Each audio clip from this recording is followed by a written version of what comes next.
Diesel ದರ ಏರಿಕೆಯಿಂದ ಹೈರಾಣಾಗಿದ್ದಾರೆ ಜನ. ಬೆಂಗಳೂರಿನಲ್ಲಿ ದರ ಏರಿಕೆಯಿಂದ ವಾಹನ ಸವಾರರು ಕಂಗಾಲಾಗಿದ್ದು, ವಾಹನ ಸವಾರರಿಗೆ ಬಿಗ್ ಶಾಕ್ ಕೊಟ್ಟಿವೆ ತೈಲ ಕಂಪನಿಗಳು. ನಿತ್ಯದ ದರ ಏರಿಕೆ ಆಗ್ತಾ ಇದ್ರೆ ಜೀವನ ನಡೆಸೋದಾದ್ರೂ ಹೇಗೆ? ನಿತ್ಯದ ಕೆಲಸಕ್ಕೆ ಬಸ್ ಮೆಟ್ರೋ ಬಳಸಕ್ಕೆ ಆಗೋದಿಲ್ಲ ಅಂತ ಜನ ಹೈರಾಣಾಗಿದ್ದಾರೆ. ಸರ್, ಅನ್ಯೂಟಬಲ್ ಸಿಚುವೇಶನ್, ಏನು ಮಾಡೋಕ್ಕಾಗಲ್ಲ. ನಾವು ಜೀವನ ನಡೆಸ್ಬೇಕಾದ್ರೆ ಪರ್ಚೇಸ್ ಮಾಡಲೇಬೇಕು. ಇದು ಸರ್ಕಾರ ಇದ್ರ ಬಗ್ಗೆ ಗಮನ ಹರಿಸ್ಬೇಕು ಅಷ್ಟೇ.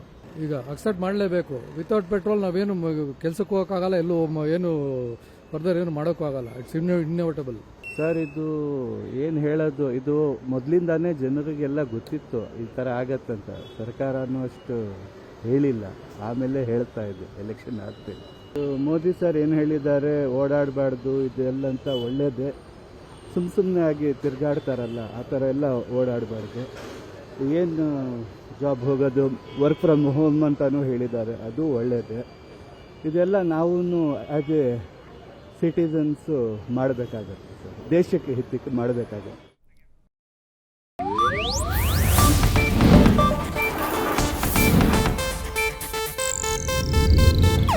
ಇದು ಏಷ್ಯಾನೆಟ್ ನ್ಯೂಸ್ ನೆಟ್ವರ್ಕ್ ಪ್ರಸ್ತುತಿ.